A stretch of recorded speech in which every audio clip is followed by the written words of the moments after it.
باہر ہے اور تشریف لے رہے ہیں کبھی کبھی بیٹھ رہے ہیں.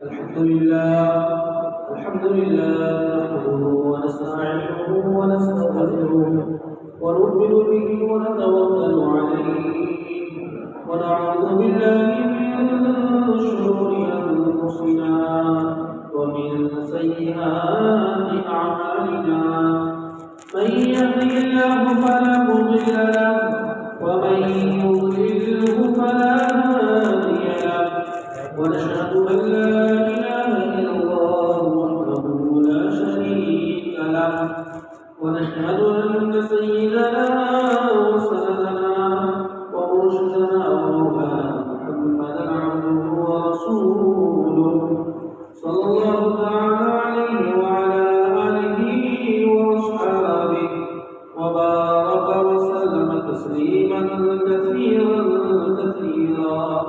أما بعد فأعوذ بالله من الشيطان الرجيم بسم الله الرحمن الرحيم يا أيها الذين آمنوا قوا أنفسكم وأهليكم نارا وقودها الناس والحجارة صدق الله العظيم وقال صلى الله تعالى عليه وسلم أدبوا أولادكم وقال أكرموا أولادكم وكما قال صلى الله تعالى عليه وسلم. برادران اسلام عزیزان محترم، صحیح بات تو یہ ہے کہ اس مکتب کی ابتدا بہت ہی کم عرصے پہلے ہوئی. چند مہینے ایک سال بھی اس کو مکمل نہیں ہوا، ایک سال ہونے کو ہے، لیکن بہت ہی خوشی کی مسرت کا کام اور خوشی کی بات ہے کہ اتنے قلیل عرصے میں اور اتنی کم مدت میں جو بچوں پر محنت ہوئی وہ قابل رشک ہے. اس لیے کہ یہ دل سے بات کہہ رہا ہوں کہ بچوں نے جو پروگرام پیش کیا وہ تو بچوں کی خدا صلاحیتیں ہوتی ہے، لیکن خاص طور پر جو قرآن پاک کی بچوں نے تلاوت کی، قرآن پاک بچوں نے خوبصورت انداز میں پڑھا ہے، وہ واقعی استاد محترم کی بہت ہی خدمت قابل اساتذہ کی اور حافظ عرفان صاحب کی توجہ کا اثر ہے. اس لیے کہ جب تک انسان محنت نہ کرے اس چیز پر وہ چیز قابو میں نہیں آتی، وہ چیز وجود میں نہیں آتی.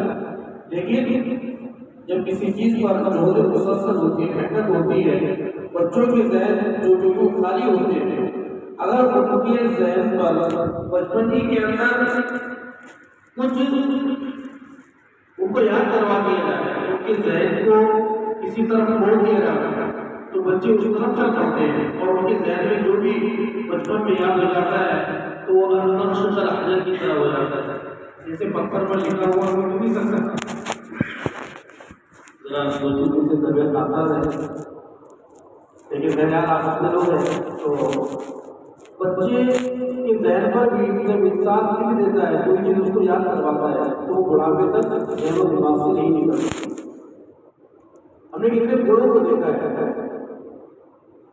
ہمارا دادا تقریباً 85 سال کی عمر میں انتقال ہوا، میں ان کو لے کر بیٹھتا تھا درود شریف یاد کروانے کے لیے. درود شریف یاد تو ہوتا ہے پہلے لوگوں کو کے لیے، وہ اپنے ترجمہ یاد ہوتا ہے، جیسا ان کی حضرت نے سکھایا ہے ویسے ہی وہ مرکز ہم کو یاد رہتا ہے. آپ کی طرف بھی چاہو کہ وہ اس میں تبدیلی لا جائے، لیکن وہ نہیں آ سکتی.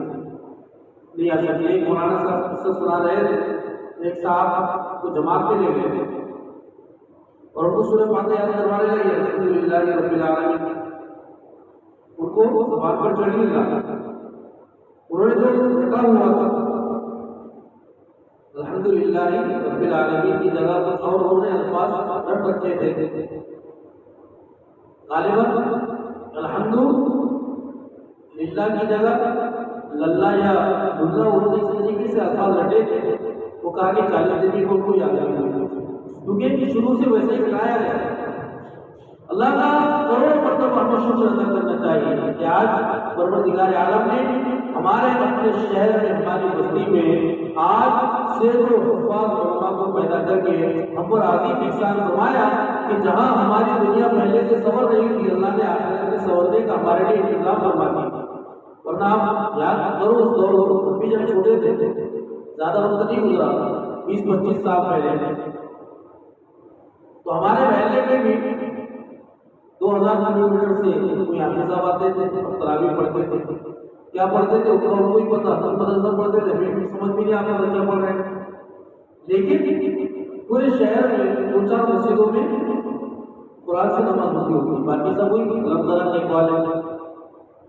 الحمدللہ نیفا کے ساتھ نماز پڑھنے کو لوگ سمجھتے تھے ہم نے تراویح کا حق ادا کر دیا, جبکہ گناہ کبیرہ ہے. دو عظیم سنت ہے, سنت موقعہ ہے, ایک تراویح کو پڑھنا اور دوسرے تراویح کے اندر پورا قرآن پاک سننا. یہ دونوں الگ الگ سنت ہیں. تو پوری سنت سے لوگ محروم ہو رہے ہیں. ظاہر سی بات ہے سنت کو چھوڑ دینا انسان کے لیے بہت ہی بڑے خطرے کی گھٹی ہوتی ہے. لیکن آج اللہ کا شکر ہے مسجد میں تراویح قرآن پاک سے ہو رہی ہے. یہ علماء ربانیین کی محنتوں کا نتیجہ ہے, اس لیے ہمیں قدر کرنی چاہیے. اب ہمارے سامنے مسئلہ ہماری اولاد کا ہے. ہماری تو گزر گئی, لیکن ہمیں یہ نہیں سمجھنا چاہیے کہ جو ہمارا وقت گزر گیا آگے کا وقت بھی ہم ایسے ہی گزار دیں گے. نہیں, اگر کوشش کرے تو کیا نہیں انسان کے بس میں. انسان اگر کوشش کرے تو وہ اس وقت میں اس عمر میں بھی بہت کچھ سیکھ سکتا ہے. پورا کر سکتا ہے, لیکن چند صورتیں تو وہ یاد کر سکتا ہے. صحیح معنوں میں صحیح قرآن پاک سے چند صورتیں یاد کر سکتا ہے. اپنی غلطیوں کی اصلاح کر سکتا ہے. تھوڑا سا وقت انسان اگر نکالے تو بہت کچھ ہو سکتا ہے. اب یقین مانیے قرآن پاک نے جا بجا انسان کو اپنے ماتحتوں کے ساتھ اور خصوصاً اپنے اہل و عیال کے ساتھ ہمدردی کرنے کا درس دیا ہے, اور یہاں تک فرمایا کہ ان کو جہنم کے آگ سے بچانے کا انتظام کرنا. یہ آیت مبارکہ نازل ہوئی سیدنا عمر فاروق رضی اللہ عنہ اللہ کے نبی صلی اللہ علیہ وسلم کے پاس حاضر ہوئے اور فرمایا کہ یا رسول اللہ, ہم تو جہنم سے بچنے کا اپنے آپ کو اطمینان دلا سکتے ہیں کہ ہم کیسے جہنم سے بچیں, لیکن اپنی آل و اولاد کو جہنم سے کیسے بچائیں. پیارے آقا صلی اللہ علیہ وسلم نے فرمایا کہ جو تم کرتے ہو نیک اعمال صالحہ فرائض کے اہتمام, وہی اپنے بچوں کو بھی اس کی تعلیم دو, اس کا حق دو. جن گناہوں سے تم بچتے ہو اپنے بچوں کو بھی ان سے بچنے کی تاکید کرو. تو ظاہر سی بات ہے کہ ہمارے بچے ہمارے پاس اللہ کی بڑی بڑی امانت ہے جو قرآن پاک نے ان کو ہبہ اور ہدیہ کہا ہے. قرآن کیا کہا ہے ان کو والذین یقولون ربنا هب لنا من ازواجنا وذرریاتنا.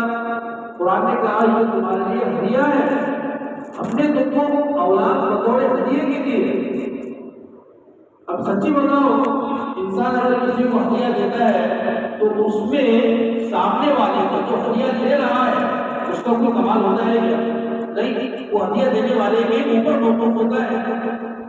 میں چاہے کچھ بھی ہو اپنی ذات میں, کوئی بڑے سے بڑا آدمی آ جائے, جب تک بندہ چاہے کہ اس کو کچھ ہدیہ دے, چاہے 10 روپئے کی پیٹی صحیح, تب تک کہ وہ آدمی مستحق نہیں ہدیے گا. جب ہم اس کو ہدیہ دیں گے تب جا کر کے وہ اس کا گویا کہ مستحق نہیں تھا, ہم نے اس کی اپنی طرف سے اس کو عطا کی. اللہ یہ بتانا چاہتے ہیں کہ دنیا میں نکاح تو لاکھوں افراد کرتے ہیں لیکن اولاد سب کو نہیں ہوتی. اب سچی بتاؤ گزشتہ سال سے اب تک 1 سال میں آپور کے اندر کئی سینکڑوں نکاح ہوئے ہوں, لیکن کیا سب صاحب اولاد ہو گئے؟ نہیں ہوئے. ہم نے کتنے بیٹھے ہیں اللہ سب کو صاحب اولاد بنائے, لیکن کتنے ایسے ہوں گے جو بیچارے اولاد سے محروم ہیں. جو قرآن پاک کی بہت بڑی ہمارے لیے تربیت ہے کہ دیکھو تمہارے اختیار میں نہیں ہے اولاد کا پیدا کر دینا. میں چاہوں اسے چاہوں جب چاہوں بڑھاپے میں چاہوں اس کو اولاد دے سکتا ہوں.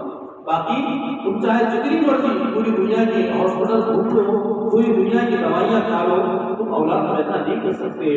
یہ اللہ کے نبی صلی اللہ علیہ وسلم کی حدیث میں ملتا ہے. امیہ حضرت عائشہ رضی اللہ عنہا کی گود میں ایک مرتبہ ایک بچہ آیا ہوا تھا باہر سے, آپ نے گود میں بٹھا لیا. بچوں سے محبت کرنا یہ انسان کی فطرت میں اللہ نے رکھا ہے. اور جن لوگوں کے دلوں میں بچوں سے محبت نہ ہو، کتنے لوگ ہوتے ہیں جو بچوں سے محبت نہیں کرتے، بس سمجھتے ہیں کہ ان کو کھلا پلا دے ان کی محبت کا حق ادا ہو گیا. نہ میرے دوست، ان کے سر پر دست شفقت پھیرنا اور ان کو اپنی گود میں بٹھانا، ان کو اپنے کاندھے پر بٹھانا، ان کے لیے خود سواری بن جانا، یہ جناب رسول اللہ صلی اللہ علیہ وسلم نے ہمیں یہ عمل کر کے دکھایا کہ بچوں کی تربیت اور ان سے محبت ایسے کی جاتی ہے.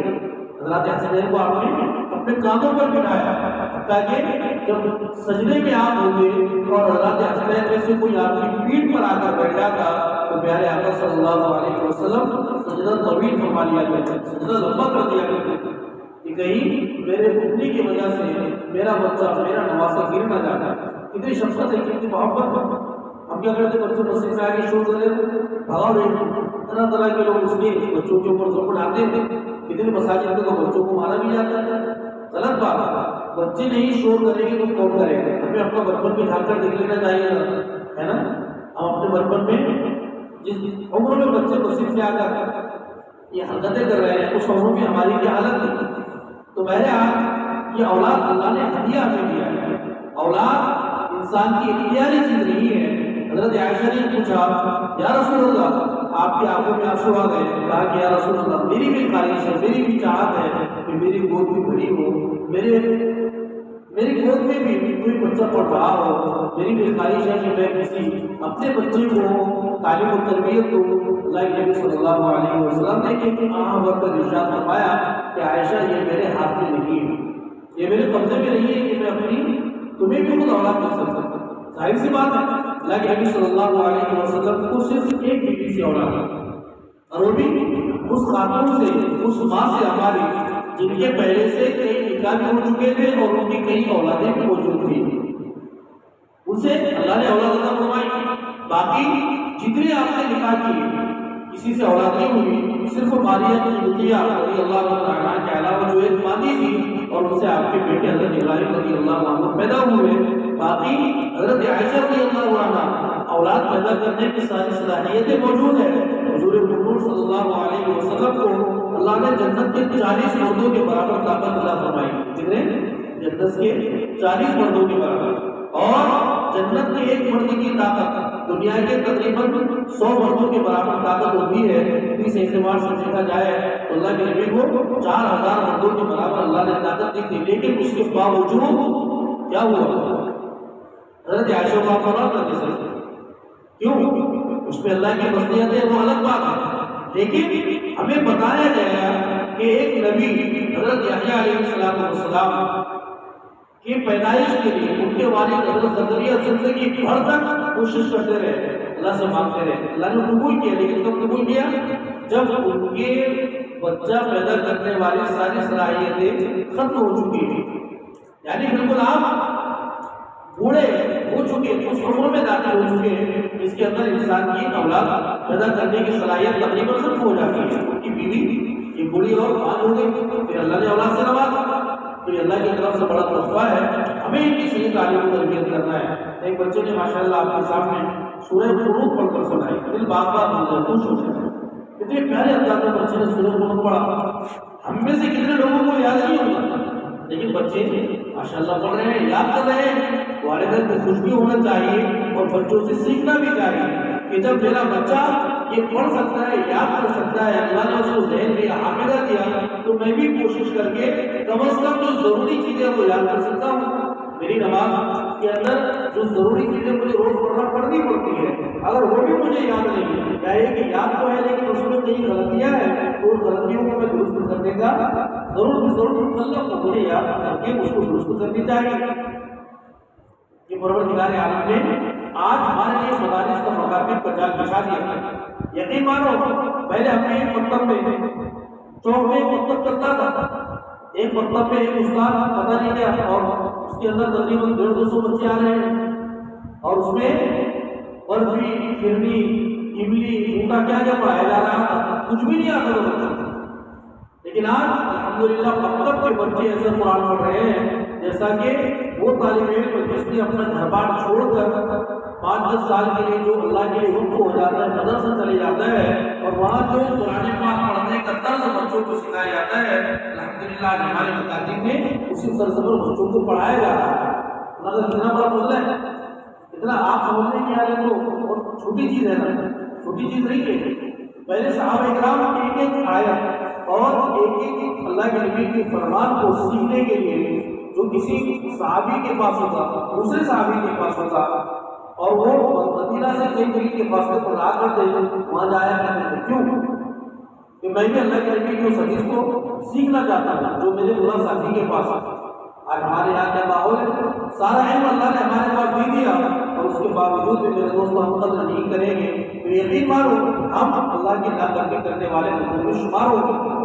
میں نے قرآن میں فرمایا وَقَلِيلٌ مِّنْ عِبَادِيَ الشَّكُورُ، میرے بندوں میں شکر گزار بہت تھوڑے ہیں، بہت تھوڑے۔ وہ کہہ رہا ہے ہمیں پیدا کرنے والا ہمارے مزاج کو اور ہمارے سر کے بالوں سے لے کر پیر کے ناخنوں تک کیا کیا حرکتیں ہم سے سرزد ہوتی ہے ان تمام کو ہم سے بہتر جاننے والا رب کہہ رہا ہے میرے بندو تم میں سے بہت کم میرے شکر گزار بندے۔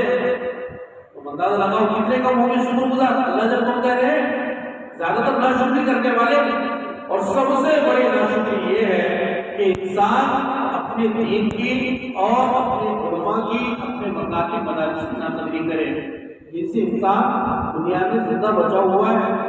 یہی بچے مکتب کے جن کی وجہ سے اللہ نے آج ہماری روزی روٹی کا انتظام کیا ہوا ہے۔ سمجھتے ہیں کہ یار یہ میرا اپنا دماغ ہے، میری اپنی قابلیت ہے اور میرا اپنا ذہن ہے کہ میں اس سے لاکھوں کروڑوں روپے کما لیتا ہوں۔ ارے بھائی تیرا ذہن کہاں کا ہے؟ تیرے جیسے ہزاروں لوگ ہیں جو تجھ سے دگنی تگنی محنت کرتے ہیں، لیکن آج تک وہ رکشہ چلاتے تھے، آج بھی رکشہ ہی چلا رہے ہیں۔ 20 سال سے ہماری کر رہے ہیں، آج بھی ہمارا میرا کہاں سے کمال آ گیا؟ اللہ کا خصوصی فضل ہے۔ ہم سمجھتے ہیں کہ ہم کسی کو اگر تم دے دیں گے تو ہم دے رہے ہیں، بھائی تم نہیں دے رہا ہے۔ تجھے اللہ کا شکر ادا کرنا چاہیے کہ تیرے مال کو اور تیری صلاحیت کو اللہ نے اپنے دین کے لیے قبول کر لیا ہے، اس پر اللہ کے لیے سجدہ شکر بجا رکھنا چاہیے، نہ یہ کہ ہم اللہ کی ناقدری کرنے لگ جائیں۔ تو اللہ نے ہمیں مال دیا، ان میں دین پر خرچ کرو، اس سے بڑھ کر دنیا میں کوئی ذریعہ نہیں ہو سکتا، کوئی ذریعہ نہیں ہو سکتا ہے کہ انسان قرآن پڑھنے اور قرآن پڑھانے والوں پر اور قرآن پڑھنے والے بچوں پر اور جہاں جو کی تعلیم دی جاتی ہے ان جگہوں پر اپنے حلال اور طیبات کو خرچ کرے، اور اللہ کا وعدہ ہے کہ دنیا میں تمہیں کم سے کم 700 گنا تک دوں گا، 10 گنا یا زیادہ سے زیادہ 700 گنا تک تمہیں دنیا میں بھی دوں گا۔ اللہ دے رہے ہیں اس لیے کہ جن لوگوں نے مدارس اور مساجد کو اپنا زندگی گزارنے کو وہ مشن بنایا ہے کہ ہم ان کے اوپر محنت کریں گے، ان کی ہر اعتبار سے مدد کریں گے۔ اللہ نے ان کی دنیا سب سے پہلے بنائی ہے۔ ہم نے دیکھا ہے اپنی آنکھوں سے ایسے لوگوں کو جو ایک ہمارے حاجی صاحب نے بھیجا ہے، ان کے یہاں جب بھی کوئی سفیر آ گئے دیکھتے کہ بچے لوگ قرآن پڑھتے تھے 2-2 ہزار کا ہزار کی رسیدیں منگواتے۔ اللہ کا شکر ہے اللہ نے ہمیشہ تروتازہ رکھا، لیکن انتقال کے بعد اولاد نے اس عمل کو باقی نہیں رکھا، اللہ نے پھر ختم کر دیا۔ اس لیے کہ کنواں وہی انسان کو صاف ستھرا پانی دے سکتا ہے جس سے ہمیشہ لوگ پانی میں بھرتے رہے اور پانی اس کے اندر صاف شفاف دوبارہ آتا رہے۔ جس کنویں کی انسان نگہبانی چھوڑ دے اور اس کا پانی جو ہے اس کو اوپر لانا بند کر دے، اس کا استعمال بند کر دے، وہ کنواں لوگوں کے لیے نفع بخش نہ ہو بلکہ لوگوں کے لیے نقصان دینے والا بن جائے تو اس کا پانی آٹومیٹک گندا ہو جائے گا، کوئی پی بھی نہیں سکتا، اس کا سارا منافع ختم ہو جائے گی۔ اس کی وجہ سے لوگ پانی پینا چھوڑ دیتے ہیں۔ تو میرے دوستو اللہ نے جو صلاحیتیں دی علم دین کے اوپر استعمال کریں، پروردگار عالم نے ہمارے لیے بڑا بہترین موقع دیا۔ یقین مانو آج کے مکاتب کی جو تعلیم ہے اور گزشتہ چند سالوں پہلے کی تعلیم تھی، زمین و آسمان کو اس وقت ہمیں نظر آتا ہے، زمین و آسمان کا فرق ہے۔ پہلے عالم کے علاوہ بچوں کو کچھ نہیں آتا تھا مدرسوں سے، لیکن آج الحمدللہ ان کو حمزہ اور عین میں فرق کیا ہوتا ہے اس کی تعلیم دی جاتی ہے۔ اتنی بڑی تعلیم ہے، قرآن سے بڑھ کر کوئی دنیا میں معزز ہو سکتا ہے؟ قرآن اللہ کی کتاب ہے، جب اللہ کی کتاب ہے قرآن پاک ظاہر سی بات ہے کہ اس کے پڑھنے پڑھانے والے سب سے زیادہ دنیا میں اللہ کے معزز ہوں گے. خیرکم من تعلم القرآن وعلمہ، سب سے بہتر ہے جو قرآن سیکھے اور سکھائے. اللہ نے ان کو علم بھی وہ دیا ہے جو آج دنیا کے کسی بڑے سے بڑے ماہر کے پاس علم نہیں ہو سکتا. مزاحیہ واقعہ ہے، ابھی ہمارے یہاں مفتی صاحب آئے تھے، بزرگوں نے بھی سنا ہے جلیل صاحب کہ ایک مرتبہ مولانا تھانوی رحمۃ اللہ علیہ کے پاس ایک صاحب آیا، بڑے دنیا دار تھے. انہوں نے کہا کہ یار بچوں کی زندگی تباہ کر رہے ہو، برباد کر رہے ہو. یعنی جو مدرسے میں بچے پڑھتے ہیں خیر اللہ کے پاس جن کی آمد و رفت ہوتی ہے، تو دنیا داروں کے نکاح میں تو ان کا وقت ضائع ہو رہا ہے. اگر یہی وقت وہ دین کی تعلیم پر اپنی بجائے دنیا کی تعلیم پر دیتے، اگر یہی وقت وہ بچے اسکول اور کالجز میں دیتے اور کمائی کے ذریعوں پر دیتے تو بہت زیادہ فائدہ ہوگا. ان کو ظاہر ہے لیکن تم ان کے ذہن کو خرد کر رہے ہو. حضرت علی رحمۃ اللہ علیہ ہمارے علماء دیوبند وہ شخصیت گزری ہے جو فرمایا کرتے تھے پوری دنیا کے مبتلا اور عقلمند لوگوں کو میرے سامنے بٹھا دو جو اسلام کی حقانیت کا انکار کرتے ہو اور اسے دو کے سارے دلائل اپنے پیش کرے. اللہ کے ذات پر بھروسہ کر کے کہتا ہوں کہ صرف 5 منٹ میں اسلام کی حقانیت اور ان کے مذہب کی جو صحیح معنوں میں ان کے مذہب کو جو اللہ رب العزت نے باطل قرار دیا ہے ان کے مذہب کو باطل قرار دینا اور اسلام کی حقانیت ان کے دل و دماغ کو اتار دینا اللہ نے مجھے اس کا فن دیا ہے. 5 منٹ کے اندر اس کے دماغ کی اسلام کی حقانیت بدل ہوگا. اتنی بڑی بات انسان پورا قرآن و حدیث نچوڑ کر پیا میں آج ہم ہمارے اسلام سے ہمارے اسلام کی زندگیوں سے آگے اور خالی ہوتے جا رہے ہیں. ہمیں ہمارے زندگیاں اسلام کی معلوم ہونی چاہیے. حضرت نے ایک طالب علم اس کے بیٹے سے کہا جو وکیل صاحب نے جو خلافور تھے ان سے کہا کہ بھائی آپ مدرسے میں حوض ہے اس میں کتنے کٹورے پانی ہیں، کتنے کٹورے اس کے اندر پانی نہیں. تو بیٹا تو لیکن باپ بھی پریشان، حوض تو بہت بڑا ہوگا، کتنا اس کے اندر کٹورے پانی ہوگا، کتنے کٹورے پانی ہوگا، پریشان ہو گئے. حضرت علی رحمۃ اللہ علیہ نے اپنے مکتب کی اپنے مدرسے کی طالب علم کو بلا کر کہا کہ بیٹا اس میں کتنا کٹورے پانی ہوگا. اس طالب علم نے غور کیا اور کہا کہ حضرت اگر حوض کی اتنا ایک کٹورا ہو تو ایک کٹورا پانی ہوگا، 2 کٹورے حوض کی آدھے ہیں 2 کٹورے پانی. یہ تو جواب مطلب کیا ہے؟ وہ آدمی پریشان ہے. جو واقعات اللہ نے ان مدارس والوں کو عقل سلیم سے نوازا ہے. جب اللہ نے قرآن کریم کا علم دیا تو اللہ عقل سے نہیں نوازے گی، ایسا کیسے ہو سکتا ہے؟ ہاں یہ الگ بات ہے کہ پروردگار عالم نے علم دین والوں کو دنیا بقدر ضرورت ہی دی ہے کہ اللہ کا شروع سے فیصلہ رہا ہے. اللہ کسی کو نواز دے وہ الگ بات ہے، وہ مستثنا ہے. ورنہ عام حالت علماء کی ایسی ہوتی ہے جو بیچارے کی خواہش شعاری پر زندگی گزارتے ہیں. ورنہ اس وقت میں حضرت امام اعظم ابو حنیفہ رحمۃ اللہ علیہ بھی پیدا ہوئے جن کے اپنے ذاتی خرچ سے تقریباً 1000 بیواؤں اور یتیموں کی چولہے جلا کرتے ہیں. اللہ نے مالیہ بھی اس لیے دیا ہے کہ میرے ان بندوں کا خیال رکھو جن کی روزی میں تمہاری طرف بھیج رہا ہوں. کفار مکہ کی طرح پر بن جانا جو کہا کرتے تھے اگر اللہ چاہتا تو یہ خود امیر بن جاتے، اللہ چاہتے چاہ رہے ہیں امیر بنانا تو میں بھی ان کی مدد کروں. بہت سے لوگوں کا ذہن ہوتا ہے جاتے رہو اس کو کیا مطلب ہے کہ اس سے جب اللہ ہی چاہتا اس کو مال دے دیں میں اس کو اس کی مدد کروں. اللہ نے جب اس کو پریشان کیا، ارے بھائی اللہ نے پریشان کیا وہ اس کی آزمائش ہوگی، اس کی گناہوں کی سزا ہے، اس کا وہ مکلف ہے. تجھے اللہ نے اس کا اس کام کا حکم دیا کہ ایسے وقت میں اس کی مدد کر جو تجھ سے ہو سکتا ہے اس کی ہیلپ کر. تو بہرحال میرے دوستوں یہ چند باتیں میں جو ذہن میں آئی بڑا دل خوش ہوا آج کی اسی پروگرام کو سن کر اور دیکھ کر. اللہ رب العزت سے دعا ہے کہ پروردگار عالم اس مکتب کی زندگی راتوں کی اس کو ترقی عطا فرما کر اللہ سے اس کی حفاظت فرمائے. واجب کو اور خصوصاً تمام اہل خیر جنہوں نے اس مکتب کے پروگرام کو کامیاب بنانے کے لیے جس طرح بھی کوشش کی اپنا تعاون پیش کیا. یہ بڑا قیمتی سرمایہ ہے جو اللہ کے راہ میں پیش کر کے لگاتے ہیں. اللہ ان کی مانگ اور اپنے بارکاہ میں قبول فرمائے. اللہ ان کو اور ان کی آنے والی نسلوں میں اللہ رب العزت کی تعریف کو پتہ فرمائے. اگر ہم صحیح معنوں میں دین داروں کی قدر کریں گے، علماء کے الفاظ کی قدر کریں گے تو اللہ ہمارے نسلوں کی اسی سلسلے کو برقرار کریں گے. ایک چھوٹا سا واقعہ ذہن میں آیا. ہمارے حضرت مولانا استاد اللہ دراز فرمائے، اللہ ان کو ہمیں روح انور فرما کر صحت و درستی عطا فرمائے۔ تعلیم کر رہے حضرت کی زبان سے ہم نے 10 مرتبہ سنا تھا کہ میرے والد صاحب ایک دیہات کے رہنے والے تھے، وسطان ایک چھوٹا سا دیہات ہے گزرا، لیکن آج پوری دنیا میں فیمس ہے، پوری دنیا جانتی ہے وسطان۔ حضرت نے فرمایا، کئی مرتبہ فرماتے ہیں حضرت کہ حضرت مولانا حسین احمد مدنی رحمۃ اللہ علیہ صرف گجرات آتے ہیں، بہت بڑی شخصیت کی جنگی آزادی کے مجاہد ہیں، اور یہ وہ شخص ہے جنہوں نے اللہ کے نبی صلی اللہ علیہ وسلم کے ممبر پر بیٹھ کر تقریباً 17 سال تک طلباء کو احادیث پڑھائی کی۔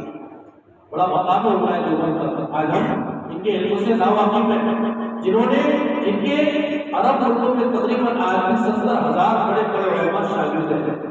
اتنی بڑی شخصیت تو گجرات آتا تھا، تو ان کے والد صاحب حضرت مولانا حسین احمد مدنی رحمۃ اللہ علیہ کا بڑا احترام فرماتے ہیں، گھر پر آرام کرواتے، ان کے ہر طرح سے خدمت کرتے اور بے انتہا حضرت سے محبت فرمایا کرتے تھے۔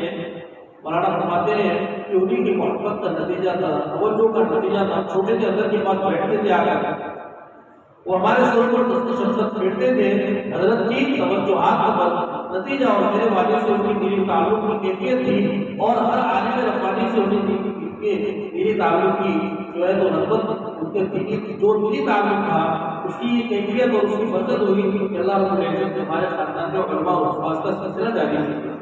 ایک اللہ نے پہلے عالم پیدا کیا جنہوں نے جن کا علم پوری دنیا کے اندر پھیلا، وہ اتنے بڑے عالم نہیں ہیں کہ حدیث کا درس دے سکے یا کہ تفسیر ایک آیت کی مکمل کر سکے، لیکن ہم نے دیکھا ہے پوری دنیا سے بڑے بڑے شیوخ آتے ہیں اور ہمارے ہندوستان کے بڑے بڑے شیخ الحدیث حضرت کے سامنے زانو تلفظ طے کر کے بیٹھتے ہیں کہ آدمی چاہے کسی اعتبار سے اتنا بڑا نہ ہو، لیکن اللہ نے جو اس سے کام لیا ہے اللہ وہ صدیوں میں کسی سے دیتے ہیں، اللہ کی صدیوں کے بعد ایسا کام اللہ کسی سے لیتے ہیں جن کے ذریعے 5,000 تقریباً اللہ کے لوگ کے ذریعے مساجد کے انعقاد کے مساجد بنوائی، اور 2 یا 3 لاکھ بچے حضرت کی توجہ سے مکاتب اور مدارس میں حضرت کی ہمارے جامعہ اسلامیہ کی شاخوں کے اندر پڑھتے ہیں کہ اللہ کا خصوصی فضل ہے۔ میرے دوستوں ایک برکت ہوتی ہے اہل علم سے محبت رکھنے کی۔ حدیث میں بھی فرمایا گیا کہ تو عالم بن جا، کیا بن جا؟ عالم بن جا۔ عالم بننا تیرے لیے فرض نہیں ہے، لیکن بہت اچھی بات ہے کہ تو عالم بن جا، کن عالم او متعلم بن، یا کم سے کم طالب علم یا سیکھنے والا بن جا۔ مکمل عالم نہیں بن سکتا تو اپنی صلاحیت سیکھنے سکھانے میں لگا دے۔ تیسرے میں فرمایا یہ ہے کہ ان کی مجالس کو لازم پکڑ لیں، مجلسوں میں بیٹھنے والا بن جا، جیسے اللہ کا شکر ہے آپ مجلس میں بیٹھے ہیں، اور یہ مجالس کل قیامت کے دن اس کا پتہ چلے گا کہ کتنی اللہ کی اہمیت یہ حامل کی، ابھی پتہ نہیں چلے گا، اس لیے کہ 20-50 لوگ 10-20 لوگ بیٹھے کیا اس کی اہمیت اتنی نہیں، لیکن جب اللہ اس کا اجر ثواب دے گی تب ہم پتہ چلے گا کہ یار اس کی قدر و قیمت کیا ہے اللہ کے نگاہ میں۔ بسوں کو ترام اگر شکل غبار اور فرسوں تحت رجلی کا غبار، اور دنیا دار بڑی بڑی مجلسوں میں جاتے ہیں، لاکھوں کروڑوں روپے خرچ کرتے ہیں۔ کل میچ ہوا، آپ نے سنا ہوگا یا دیکھا ہوگا کہ دادا نے تقریباً ایک ٹکٹ 12 لاکھ روپے کے لوگوں نے 12,000 درہم، یعنی ہمارے یہاں کا 12 لاکھ روپے، ہمارے یہاں کے 3 لاکھ روپے، 15 لاکھ اور 3 لاکھ روپے کے لوگ صرف شوق ہونے کرنے کے لیے جا رہے ہیں۔ کیا ملے گا؟ قیامت کے دن پتہ چلے گا کہ اس پر اللہ کی طرف سے کیا کوڑے برستے ہیں کہ جو مال میں نے تمہیں دیا تھا اس لیے دیا تھا اس کے اللہ نے قبول بیان کی، اس سے ہٹ کر کے تمہیں غلط جگہ پر استعمال کیا، اس پر کیا عذاب ہے۔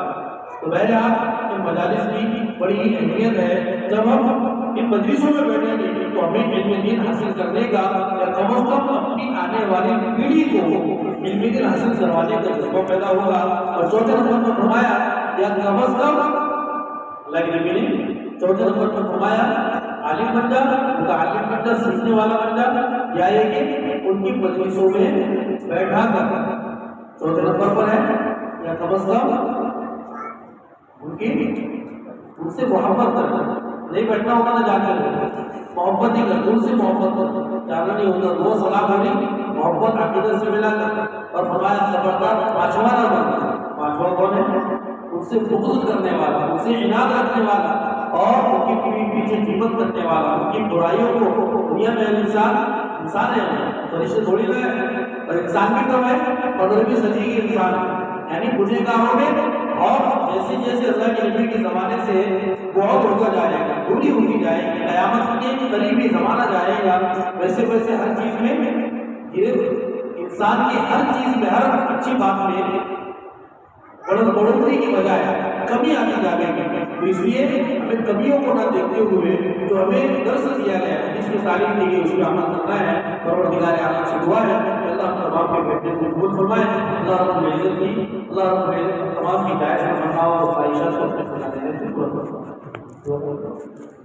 بسم اللہ الرحمن الرحیم، اللہ شکر کرو کوئی نہیں کہ جو